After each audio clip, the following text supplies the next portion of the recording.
వెళదాం, ఏం జరిగిందో కళ్ళారా చూద్దాం రండి.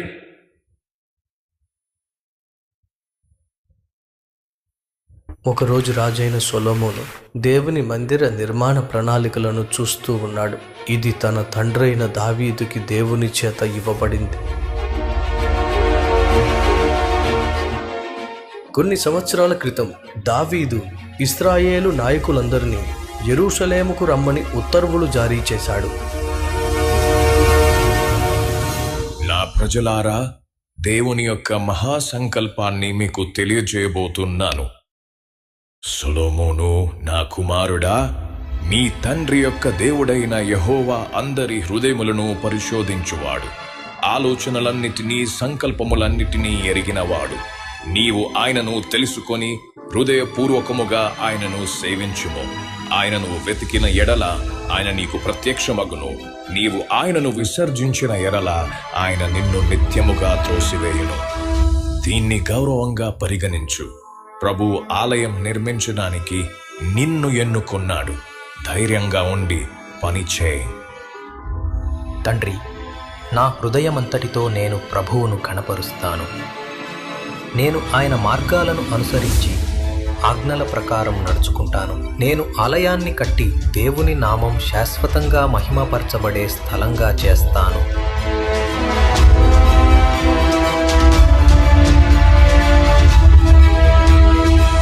నా కుమారుడా, నేను దేవుని మందిరాన్ని నిర్మించాలని ఆశించాను, కానీ దేవుడు నిన్ను ఎన్నుకున్నాడు.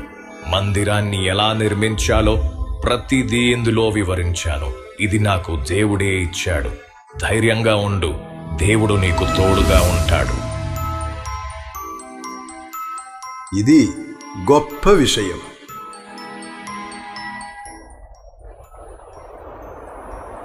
దావీదు తన జీవితంలో 2 ఘోరమైన తప్పులు చేశాడు. మొదటిది బత్షెబాతో పాపం చేయడం. సైన్యాన్ని యుద్ధానికి పంపించి తను మాత్రం రాజమందిరంలోనే ఉండిపోయాడు.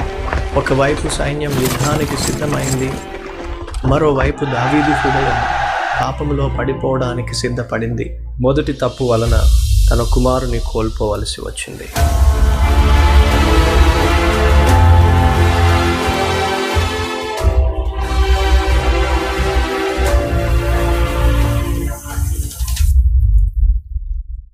రెండవ తప్పు, దావీదు తన సైన్యాన్ని లెక్కించడం.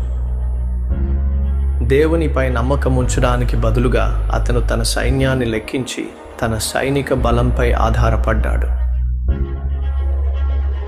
యోవాబు దావీదును హెచ్చరించాడు.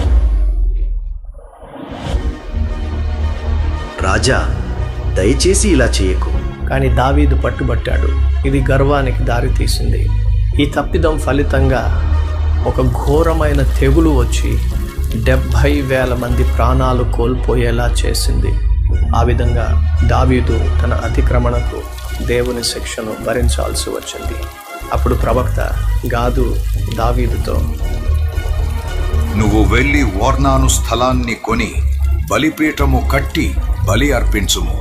అప్పుడు ఈ తెగులు ఆగిపోతుంది. ప్రవక్త గాదు చెప్పిన ప్రకారం దావీదు ఒర్నాను దగ్గరికి బయలుదేరతాడు.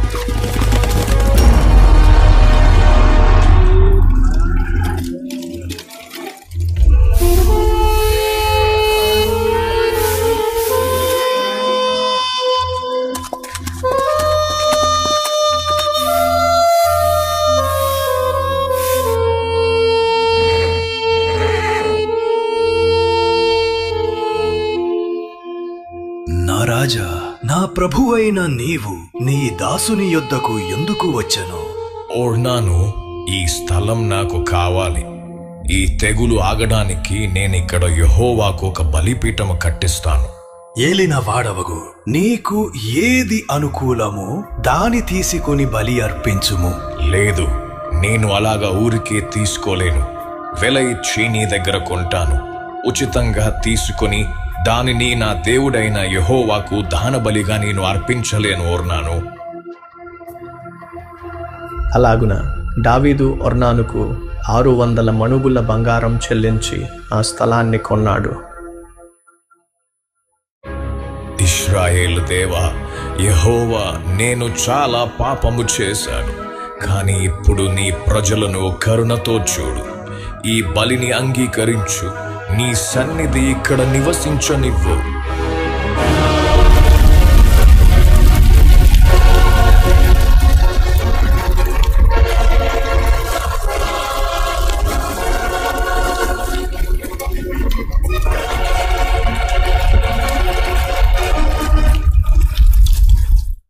అబ్రహాము ఇస్సాకును బలి అర్పించడానికి తీసుకువచ్చిన స్థలం కూడా ఇదే. నా కుమారుడు సొలొమోను చిన్నవాడు. రైట్ ఫ్రెండ్స్, నేను 45 నిమిషాల నుంచి 50 నిమిషాలు చెప్పిన ప్రసంగం అంతా మీరు 5-6 నిమిషాల్లో మొత్తం చూసేశారు. నా ప్రసంగం మీరు మర్చిపోవచ్చేమో, కానీ నేను ఈరోజు మీకు చూపించిన ఈ అద్భుత